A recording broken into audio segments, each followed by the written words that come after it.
Thank you. I'm glad to be here. All right, I'm going to button this lower button because I keep stopping when I come to visit you all at Buc-ee's, and I'm eating these sandwiches. And I'm seeing these pictures like now the jacket is flaring, and that's not the look. You cannot have that look. So I'm excited to be with you. Are you feeling good 5 days from today?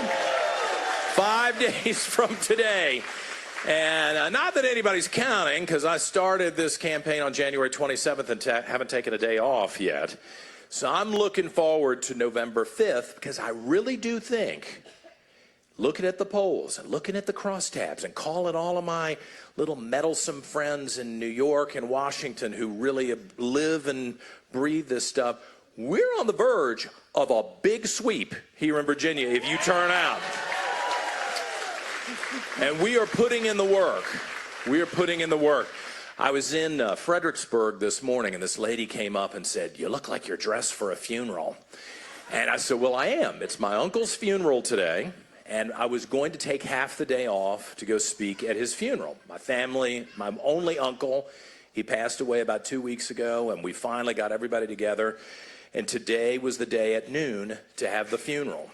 And yesterday, I got a phone call, and they said they've done it to Winsome again, the Democrats. They are playing the worst kind of petty partisan games. And they called her back to the Capitol even earlier today. Guess what? So she couldn't appear at her own event in Fredericksburg. You know what I said? I'm getting up at 6 o'clock in the morning. I'll be there. I'm representing Winsome.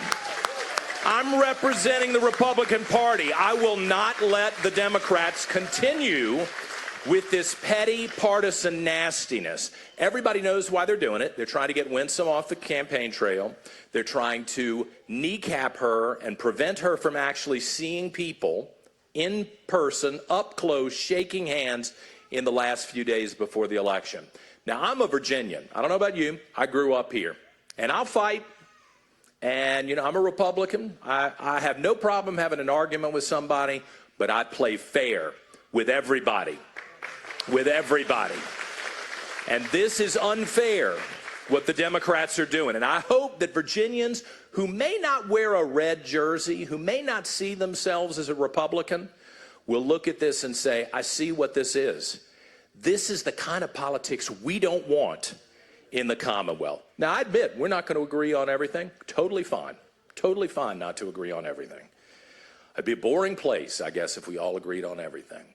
But we have to agree that we're going to treat each other with respect. We have to agree that we're going to respect the will of the voters. We're not going to try to overturn the will of the voters. When it comes to the redistricting, Virginians made it very clear they don't want the politicians drawing their own lines. We debated it for decades. The people of Virginia made a decision. And now the Democrats have come back around and said, oh, no, we're going to overrule you. Why? Because it's in their best interest. It's a naked power grab. And I, for one, am going to say no to that. Are you? I hope so. The only way to send that message is to defeat the Democrats fairly and squarely next Tuesday on November 4th. That's the message that has to be sent. And speaking of treating people right and treating people with respect, I want to tell you about my friend Jason Miyares, who I knew back when he was new guy in the House of Delegates. Okay, he's a serious person. He did a great job in the House of Delegates. He decided he'd run for Attorney General. I had him on my radio show back in Richmond all the time when he was running for Attorney General. I emceed or moderated, whatever you want to call it, the debates for the different people who were trying to get the nomination of the Republican Party for Attorney General. I had him on my show every month for the last 3.5 years as Attorney General. And I would throw him curveballs on the radio just to try to mess with him, because I know he's a smart guy. But, you know, media, you can't trust us. We gotta kind of mess with people. Do you know Jason never took the bait? I never stumped him. And that's because he's a serious person who's grounded in the law, not in his feelings, not in his emotions, but in the law of Virginia. And that's important when you're electing the Attorney General. It's important that you have someone who is not going to substitute what they want for what the people have said, who are not going to substitute their opinion for the opinion of the law. And Jason has been pushed in a lot of different directions over the last 3.5 years, and quite frankly, I'm aware of a couple of Republicans who've gone into his office and said, we need you to do such and such, and he stopped them and said, what does the law say? Because that's what I'm going to do. That's the kind of leader we need as Attorney General. He's demonstrated it, and it's time to make sure he's back in that chair. Plus, may I tell you something else about Jason? I'm very sure he has not spent 30 seconds thinking about putting 2 bullets in the heads of any of his political opponents. He has not spent 1 moment thinking about killing the family members of people, even those who have come after him. And that's the kind of leader we need in every position at the state capitol. And if you ask me, the Democrats have disqualified themselves, not just because we discovered these text messages from Jay Jones. I don't know Jay. I mean, I've met him a couple of times. He was polite to me. But because it revealed a corruption in the soul and the spirit of the Democrats who are leading this state at the moment. The fact that Jay Jones has now been given over $750,000 additional dollars after we found the text messages, what does that say? Is there no line? Is there no standard? Is there nothing that crosses the line with the modern Democrat Party? There has to be. And I would suggest to you that we all have to make a commitment that we treat each other with respect, that we do not set cars on fire, that we do not loot buildings, that we do not allow the mob to go in the street and pull down statues because they're mad at some Confederate general who's been in the ground for 160 years. I'm going to stand up to stop the destruction of our society and the loss of the cultural norms which made us such a great commonwealth. Will you join me in that? Will you join me in that? I also feel like I need to tell you about Winsome. I'm going to stand up for Winsome. I thought that she was mistreated the last 2 or 3 days by the Democrats. She's a Marine. She can handle herself. But everywhere I go, I'm telling people this story. In Richmond, my hometown, not her hometown, my hometown, we had a horrible shooting at a theater. It was a high school graduation. 2 kids wound up dead. Bad situation. I'm on the radio, I'm talking about the situation. I come in the next day and I look. Winsome Sears at the Capitol got in her car. She didn't call the Capitol Police. She didn't call some consultant in Washington like, oh, can we poll this real quick? Let's see what people will think. She got in her car. She drove down herself to that theater where the shooting happened. She pushed her way through the crowd. She stood next to the Democrat mayor. She stood next to the Democrat school superintendent. She stood next to all the police, and she pointed out the hypocrisy of what the Democrats have done in my hometown. They have made it a violent and dangerous place for young people. And one of the ways they've done it is they have refused to hold people accountable to the basic standard of decency. These young people need to learn from us that we will not tolerate violence, that there are other ways to deal with conflict. And we're not mandating that. Winsome called them out on it. And I called her the next day and I said, you know, Madam Lieutenant Governor, maybe I'm out of line for doing this. You know, you gave me your cell phone number. This is the one time I'm going to take advantage. And I said, I want to tell you how much I admire that you did that. And she said, oh, they're all over me, John. They're beating me up. And I said, good. Because now we're seeing everybody's true colors. And I'm standing with you then, I'm standing with Winsome now, because she's got the strength to say this is right and this is wrong and stand up for the people of Virginia. And if you'll indulge me for just a moment, let me talk about why I'm running, okay? I'm not going to turn this into a beat-up Ghazala Hashmi session. Maybe for a couple of minutes I'll do it. I don't know. Yeah. Look, you got a real choice, and it's a clear choice when you're voting for lieutenant governor. You have a woman who is the self-described leader of the progressive wing of the Democrat Party. That's Ghazala Hashmi. I think if she was right here, she wouldn't be mad at me about saying that. I think she would embrace that. She certainly has embraced it during the time she's been in the Senate. She is the one who kept the schools closed for an extra year when we knew that that wasn't necessary and we saw the damage it was doing to the kids. She is the one trying to change the state forms from mother to birthing person. I say no to that. I don't know how you feel about it. I say no to that.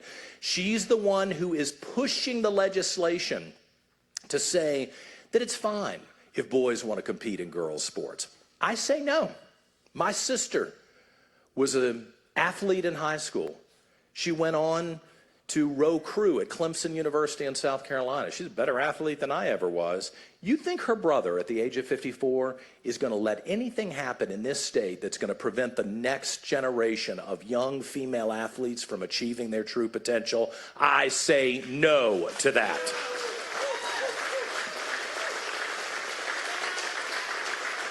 And here's another issue that everybody says, John, don't bring it up. Well, I'm going to bring it up. You know, when the consultants tell you not to bring something up, you're usually just about to touch the nerve. And I don't have any problem doing that. After October 7th in Israel, which was an atrocity, innocent people, not that it's okay if it's military people or cops, but it wasn't military people or cops. Innocent citizens are slaughtered and brutalized in Israel. Ghazala Hashmi, who has previously been out marching with the Hamas protesters in Richmond, decides that she will have a hearing as the chairwoman of the Education Committee, supposedly to talk about the abuse of students on our colleges and university campuses. Except she forgot to invite the Jews. You think that was an oversight? I do not. I do not. And I'm one of the few people in the state who's going to say that publicly. I don't think that was an oversight. I think it was very deliberate. And I think she should be held accountable for that. The first time I called it out, someone came up to me and said, oh, you're an Islamophobe. You know what? I lived in the Middle East. Most people don't know that. I actually put my head on a pillow in Bahrain and Kuwait and the Emirates, in Iraq, in Baghdad and Erbil. Don't you lecture me about the Middle East. I've been around this world, and I'm not going to allow the conflicts on the other side of the ocean to come here and be cultivated in our own population. You deserve to live in peace. You deserve to live in solidarity. John Reid is going to stand up and make sure that those problems don't become our problems, no matter what anybody else does. And I'm going to stand up for everyone. We had a reporter who said, you only are saying that because you're sucking up to the Jews in Virginia. No. Please don't misunderstand. I'm going to stand up for the Muslim students too, because no one in Virginia who is going to school or going to work or walking down the street should ever feel like they've got to look over their shoulder and wonder whether they're going to be attacked and whether the rest of us are going to look away. I will not look away. I'm going to stand up for peace and freedom and prosperity in this state. That's why I quit the radio station. That's why I gave up my paycheck for the opportunity to run for lieutenant governor. In 2020, in Richmond, when a $250,000 bus was set on fire, when my friends, one of whom I went to elementary school with, were pelted every day with balloons filled with feces and urine, I realized something was wrong. When I saw black-owned businesses burned out and looted by, quite frankly, arrogant white people who dared talk about Black Lives Matter while they were destroying the livelihoods of black families, I realized something was wrong. When a black city councilwoman, a Democrat, with two little black kids, is being terrified every night and harassed, and the mayor won't do anything about it. People shooting laser beams in her children's rooms to try to terrify the kids. No one wants to report it. No one wants to do anything about it. I knew something was wrong. You didn't hear one damn word from the Democrat governor. You didn't hear a word from the Democrat mayor. You didn't hear a word from the Democrat prosecutor. You didn't hear a word from the Democrat city council. You didn't hear a word from the Democrats in the House of Delegates. You didn't hear a word from the Democrats in the state Senate. You know who you heard from every morning on WRVA radio? Me. I was the only person who stood up and said, this is wrong. You don't have to agree with everybody, but we're not going to allow you to abuse people in the state capital of Virginia where American liberty was born. I'm proud of that. I'm glad about that. And I'm going to do the same thing as Lieutenant Governor anytime that comes up in our faces. For everybody, for everybody. So I'll end as I have with every set of remarks I've given around the state. This is important. Please listen to me. For the people who are undecided, I don't know, maybe they've never voted Republican. I've been reaching out to you. I hope you've seen it. I went to the mosques in Northern Virginia. I went to the temples. I went to the synagogues. I went to the NAACP. I have been to the Baptist General Convention. I walked in a couple of these doors and they looked at me and said, white people, what are you doing here? Well, you're the only one. That's right. I'm going to places where they've never seen a Republican because I think the common values we have will bring people to this party. And all we have to do is extend a hand and try to bring them in and make sure they know that if you send us to the Capitol, if you elect me as Lieutenant Governor, I promise you, I will be the reasonable man that you've been looking for at the Capitol. I will be the responsible person who makes sure that things don't go off track. I will be respectful of other people, even the people I disagree with. And here's the most important thing. I promise you, every decision that's entrusted with me, I will do my very best to be fair to everybody in the state. And I hope that that will be enough for you to give me your confidence and give me your vote on Tuesday. And I think the Republicans can pull this off and save Virginia. Thank you for all of your hard work. I'm really appreciative of the chance to be with you. Let's go on to victory in 5 more days. Thank you, everybody. Thank you so much. I appreciate it. Thank you. Thank you. Sweet America. God done shed his grace on thee. He crowned thy good. Yes, he did. Heavy brotherhood from sea to shining sea. I wish I had somebody to help me sing this. Really loud. Way louder than you think. America. I love you, America. You see, my God, he done shed his grace on thee. You ought to love him for it, because he crowned thy good. He told me he would. Every brotherhood from sea to shining sea. Oh, Lord. I thank you, Lord.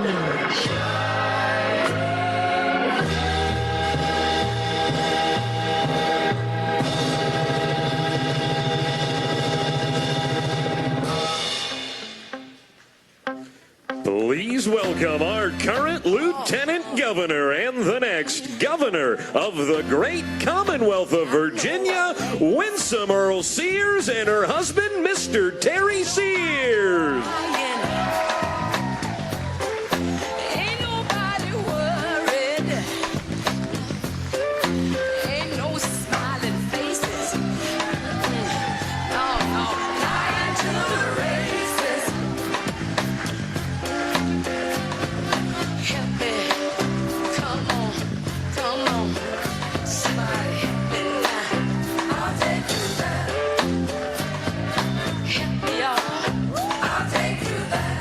Okay, we got a light. Help me now. I'll take you there. Well, all right. Well, all right. Here we are. How many days before Election Day? Oh, no. I wouldn't say 5. How many of you were in the military? Show of hands. Okay. So you already know it's not 5 days. It's 4 days and a wake up. It's 4 days and a wake up. And so when we ask, you know, in the military, we always ask, how short are you when we're coming to our end of our contract? And we like, this short. That's how this election is. We're almost there. We're almost there. And we're going to do it. We're going to do it because, folks, we didn't come this far to only go this far. We want to make sure that all the successes that we've had will continue, and they will continue with me as governor.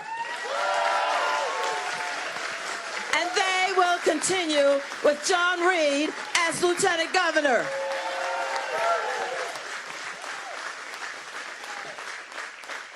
And what are we going to do if we don't get our wonderful delegate in? We must get our delegate in, and they will continue with him. If he does not win, we don't win back the House. It starts with our delegate, and we need to make sure we get everybody in the whole ticket. Up and down, we've got to win. And what are we trying to win? Very good question. We've got to make sure that you keep as much of the money that you earn in your own pocket. That means we're going to keep your taxes low. We've already given you back $9 billion, and we're going to keep doing that. But my opponent, Abigail Spanberger, she's already said, oh, nay, nay, because, you know.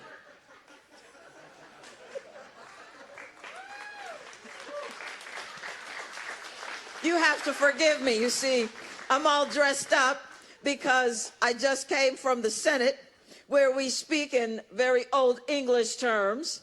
And, you know, it kind of gets out of you a little, you know, you got to work it out. And, we'll say, for example, for what purpose does the senator from Eastern Fairfax County rise? And he'll say, I rise to speak to the bill, Madam President. And I'll say, the senator may say on. You see what I mean? So it's kind of nay, nay.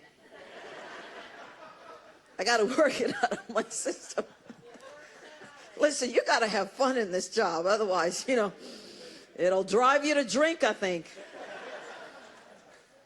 Listen, my opponent, Abigail Spanberger, has already said that she's going to tax you more. Believe her. That's what her party does. Always the Democrats will tax you more. We don't have to look any further than Maryland, where Marylanders were left with a $3 billion budget surplus by a Republican governor. But of course, that's what we do. We had a $10 billion surplus so far since we've been in office.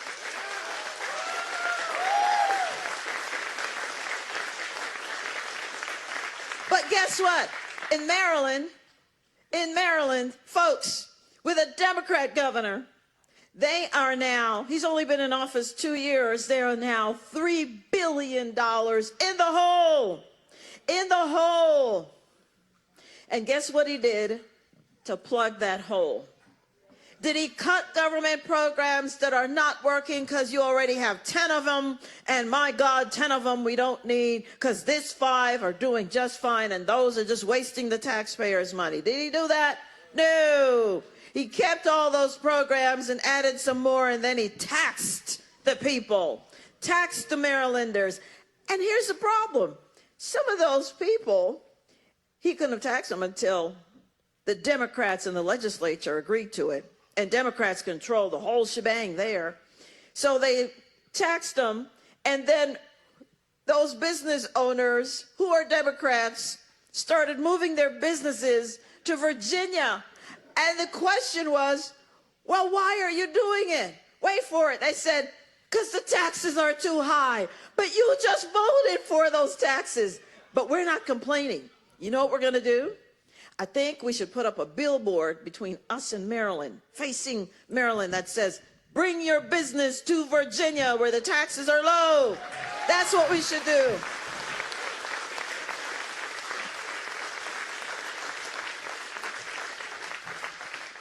you know, this is just common sense.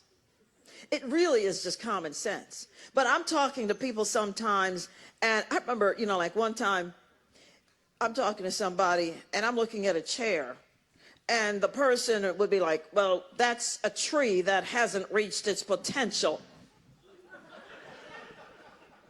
I mean, you know what you do with somebody like that? You just walk away. You're never going to agree on anything. Well, if it's a tree that hasn't reached its potential, well, what are you doing sitting on it? You see what I mean? These are serious things. These are adult behaviors we're talking about. I want my taxes. I don't want you to keep taxing me to death. That's simple. And that's another reason why we are finally going to get rid of the car tax. We're going to get rid of the car tax. It's time. You know, we could have gotten rid of it this year. You would never have seen a bill this year because Governor Youngkin, otherwise known as the tall guy, Governor Youngkin, put it in his budget to get rid of it. And the Democrats said no. That's right. That's what I'm talking about. Democrats said no. But really, we already know Democrats always want more of your tax money because when they won back the House and kept the Senate last year, they immediately put in a bill to take $4 billion from you in a tax increase. $4 billion, because they have programs they want to spend the money on. Your money. And let me tell you, they're wasting your money right now because they pulled me back off the campaign trail and into session again, and they pulled your delegate back into session so he can't campaign. And it's costing you almost $1 million because you got to pay us to show up. You got to pay us to lodge. You got to pay us for travel. You got to pay us to eat. We didn't want that. The Democrats wanted that. You know why? Because they're trying to get at me because they see the numbers and they know we're going to win. We're going to win. We're going to win. So they're using your tax money for Abigail's benefit. This is what the Democrats do. I don't understand it because, as you know, I'm from another country and that's the kind of stuff we do there. That's the kind of stuff that happens in so many other countries. It's not supposed to happen here. Here's what I want you to also know. Abigail Spanberger was asked in the summer of this year, was she going to redistrict Virginia? And she said no. And Winsome was also asked, was I going to redistrict Virginia? And I said no. Why would we want to do that? We're just fine here. And then Wednesday of last week came, and Abigail Spanberger was offered $150,000 by the Democrat redistricting organization. I know, boo. And the very next day, we are now being called into redistricting by all of the Democrats in the House and in the Senate. So what does that tell you? Abigail Spanberger sold out for Virginia for $150,000, but you know who won't sell out Virginia? Me. I won't sell out Virginia. I won't do that.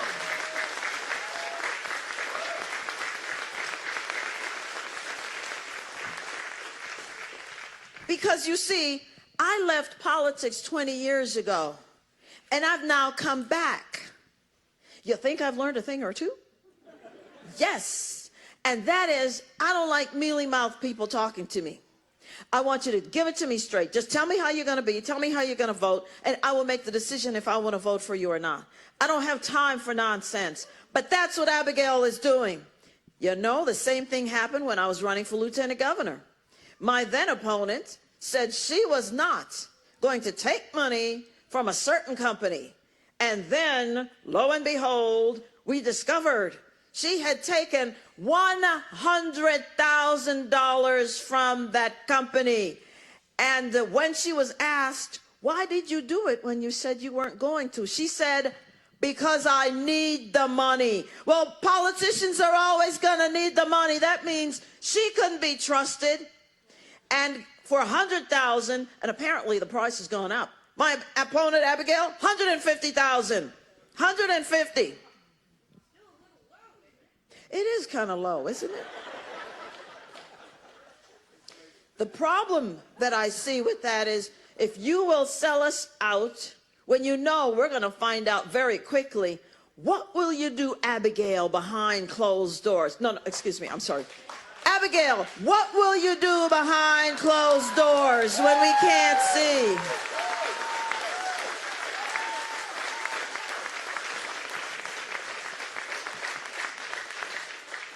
Because I don't know about you, but I'm tired of people lying to me. I'm tired of people just looking out for themselves.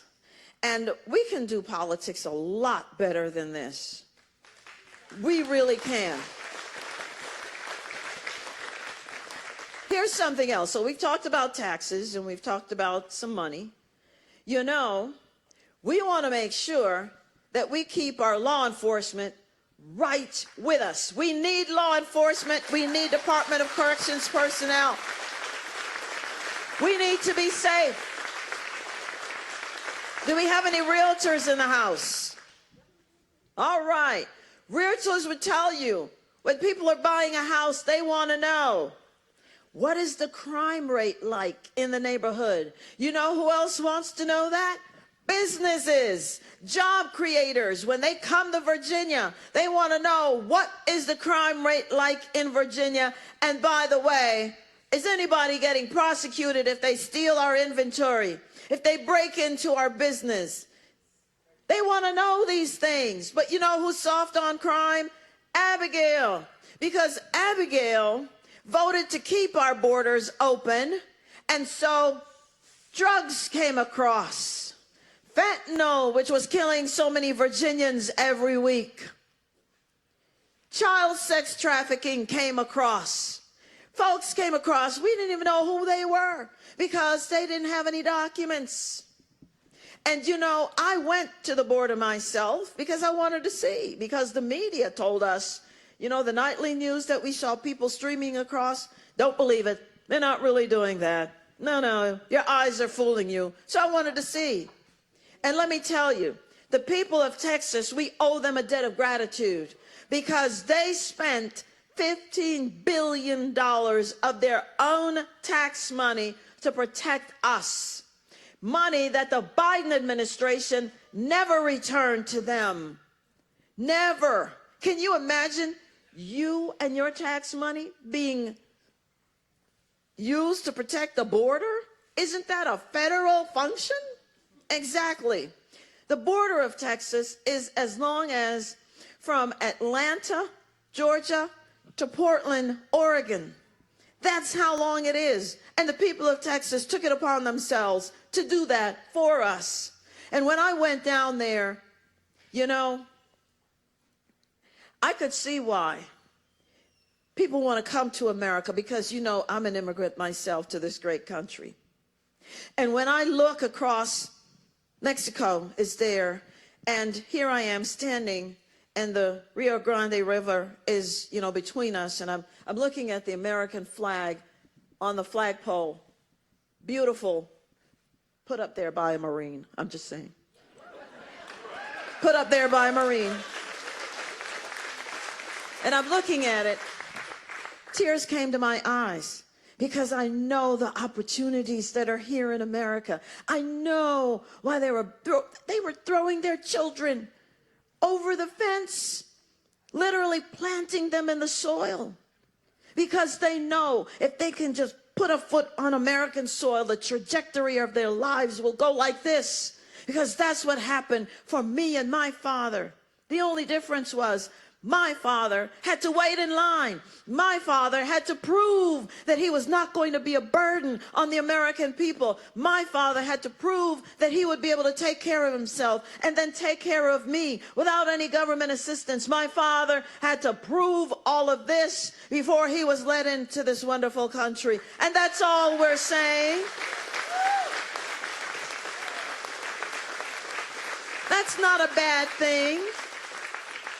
We have to know, are you running from something like a murder charge, or are you running to something like liberty, like freedom? It's not hard. How many of you have a front door? Exactly. Well, the border is our front door. And we want to know who's coming in the front door, because the first job of any governor is to protect the people of the state in which they govern. That is why they have the title Commander-in-Chief. We must be safe and secure. But Abigail doesn't know how to do that. Here's the thing. She voted against the Lake and Riley Act, which simply said this: if you're a criminal and you're illegally here, you gotta go. You gotta go back home. Because you said you came for an opportunity, but the opportunity you're taking is to prey upon the very people that actually come from your culture. And then the violence spills out. We found the number 3 MS-13 gang leader right here in Virginia. You know where he is? In some form of deportation status. You're out of here. You are out of here. We found cartel members. We found just about everybody else who is a criminal. I'm talking about rapists, pedophiles, murderers, 4,000 plus. They're out of here too. They're gone. We don't want them in Virginia. Abigail Spanberger voted against that when she voted against, again, the Lake and Riley Act. In fact, she also voted to lessen the penalties when crimes are committed in D.C. I'm talking about violent crimes, kidnappings, and things like that. And the bill was so bad that she voted for that when it got to Biden's desk, Biden vetoed it. When he was lucid, he vetoed it. And that's crazy. And you know, when we talk about the then president, it was really not a laughing matter, but Abigail kept showing pictures that she was always in the room with the president at the time, President Biden. And that means she saw his cognitive decline and she said nothing about it. Abigail will not protect us. Abigail is for Abigail. But you know who saw the president's then cognitive decline? The rogue nations of the world. They were in the same rooms. They saw that he was not altogether there, the leader of the free world. And that's why you saw some of the problems that happened throughout the world. We cannot have Abigail. Abigail will not protect us. Abigail is for Abigail. And that's why I ask for your vote on Election Day to make sure we continue forward progress, forward progress.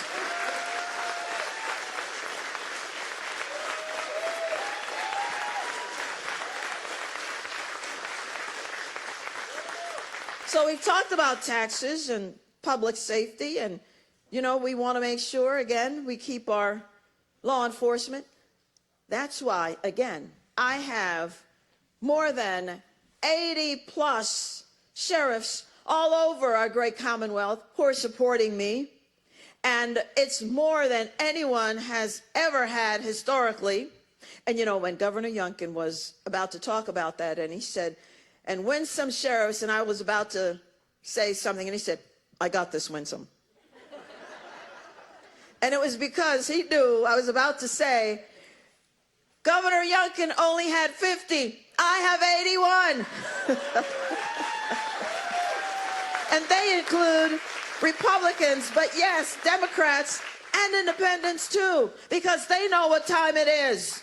They know that we will protect them. We are the ones, our administration, who boosted their morale, and you saw that people were coming back to protect us. We decompressed their pay and gave them more pay and made them know that we care about them, because when we're running from the violence, they're running to it. Why would we not protect them? When I call 911, I want somebody to show up. You know, this is not hard, but that's not Abigail. She voted to take money from AOC's PAC, which said, sign here that you are going to defund the police. And then she voted for a bill which defunded the police and also got rid of their qualified immunity. Makes no sense. I'm telling you, we can't have her. And now, let's talk about job creation. Listen, we're doing very well. And we're bringing jobs not just in our urban areas in Northern Virginia and Hampton Roads and, Central, but we're pushing jobs out to the Southwest also. We want to make sure every part of Virginia is prosperous. And so we have Merck. Merck is investing $3.5 billion in Virginia. We have... There we go. We got a Merck worker here. That's a real person. We have, as you may also know, AstraZeneca is investing $4.5 billion in Virginia. We also have recently Eli Lilly. They had 400 applications from 46 other states. Yes, folks, we are in competition with other states. Who will get these jobs? Who will get these companies? And they said, we want Virginia. Virginia is the one who got $5 billion. We won the lottery. We won the lottery.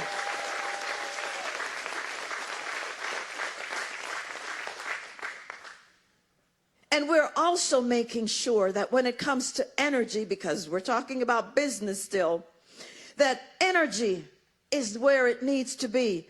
So we want to make sure, because we saw that there were over 800 mining jobs that were gone from the Southwest just this summer.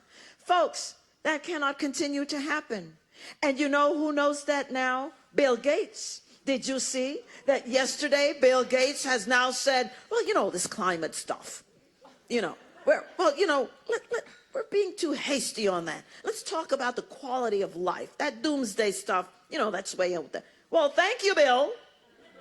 We've only been saying that all this time because, China didn't care. China's still producing those wind turbines that he and Abigail love. Using coal, using fossil fuel, lubricated by fossil fuels. Who were they fooling? Nobody. Folks, we cannot have Abigail because she says only solar and wind. And the battery life, by the way, for solar and for wind, 46 hours. And then what? Then what do we do? Exactly. So we need all of the above. Clean coal, we need oil, we need renewables. Yes, we need nuclear, and we need natural gas. Remember when the environmentalists loved natural gas?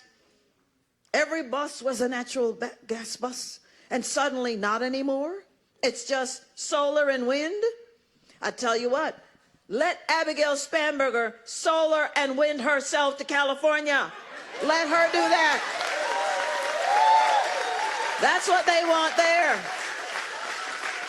This is nonsense. This is real life happening. This is real life happening. Exactly. Whose phone is that? Folks, we cannot have her. In the Southwest, for example, these folks are suffering. They're having $800 to $1,600 bills. I get a $250 gas bill, and I get upset. I get upset. We cannot have her because every single Democrat voted for what we call the Clean Economy Act in Virginia. and it immediately drove up our energy costs. And now she and the rest of every single Democrat who voted for that bill, they're going to swoop in and save us. Well, the same horse they rode in to try to save us is the same horse they can ride on out, and we don't need that, because they're the ones who cause the problems. Don't let them fool you. I will repeal the Virginia Clean Economy Act, because all it's doing is cleaning out our pocketbooks. We can't afford them. You know, we just got to make sure that we're not just voting for the next 4 years. We're voting for our future. We're voting for our children and our children's children. We want to make Virginia the best place to be, where you can be prosperous, where you can live your life. And the other thing is, I don't want to keep fighting the Civil War. I'm tired of it. I'm tired of the racism. I'm tired of that.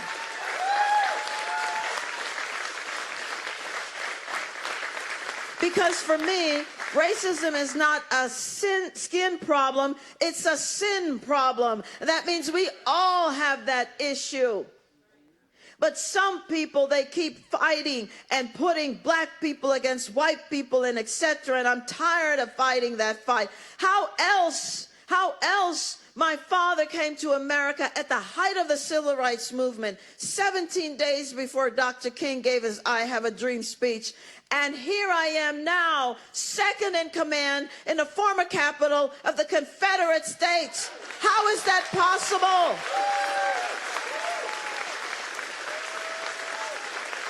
We are not 1963. But some politicians, they keep it alive. They will never let the wound heal. They keep picking at the scab and picking at the scab and telling you, you need us because of this and that. We don't want that kind of politics. We want to live in peace. We want to live in harmony. And I am so glad that you are going to help us make sure that that continues, because you are going to elect my good friend here, John Reid, for Lieutenant Governor. You're going to elect Attorney General Miyares for Attorney General. And you're going to elect me. I humbly ask for it for Governor. God bless you. And our delegate, come on up here. And God bless our great United States of America.